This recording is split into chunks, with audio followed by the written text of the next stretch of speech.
Hello, magnifique, fabuleuse, extraordinaire, unique personne que tu es. Regarde un petit peu le décor dans lequel je suis, comme c'est juste extraordinaire. Alors tu m'excuseras que je porte des lunettes de soleil, mais vraiment le temps l'impose. Il fait 31-32 degrés aujourd'hui. Je suis en Transylvanie, en Roumanie. Et tu vois là derrière moi, c'est le château Pélez.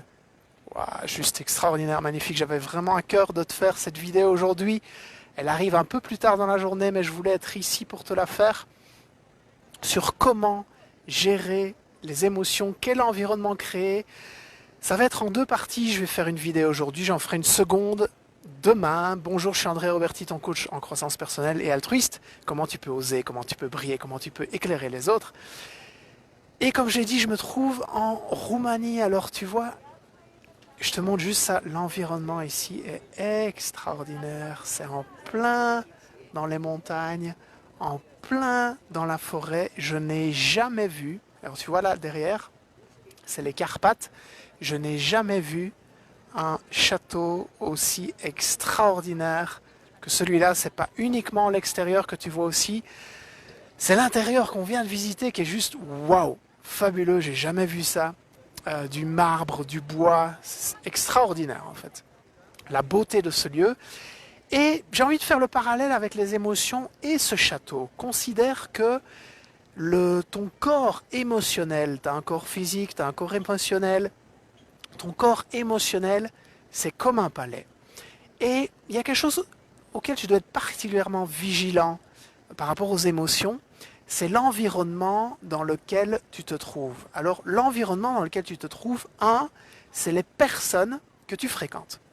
Parce qu'il faut bien te dire que tu vas aussi vivre les émotions que vit ton entourage. Donc sois vigilant à qui tu fréquentes, à qui fait partie de ton environnement, parce que tu vas absorber, malgré toi, que tu le veuilles ou non, tu vas absorber les émotions des gens qui t'entourent. Donc sois vigilant de qui tu fréquentes, dans quelle énergie ils sont, quelles émotions ils vivent.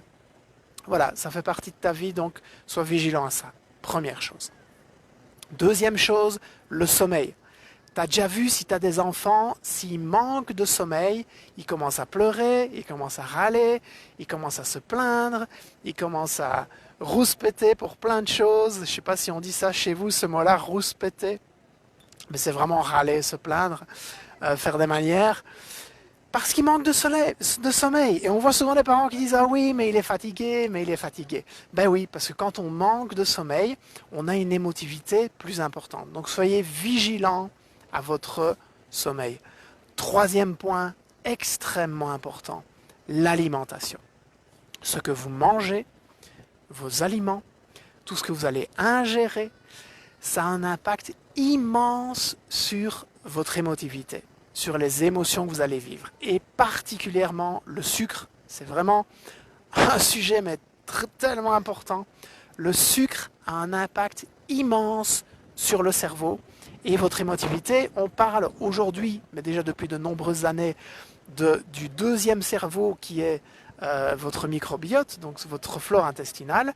Donc ça a un impact gigantesque. Il y a des études qui ont été faites dans les prisons, dans les écoles où on arrête les machines à sucre, les machines à snack, et du coup il n'y a plus de disputes dans l'école. C'est quand même extraordinaire l'impact de ça sur l'émotivité. Donc si tu as une grande sensibilité aux émotions, une grande émotivité, une grande empathie, sois particulièrement vigilant à vachement diminuer le sucre dans ton alimentation. Alors le sucre, c'est pas que le sucre des snacks, c'est l'alcool, c'est tout ce qui est pain blanc, tout ce qui est pâtes, ça a un indice glycémique élevé.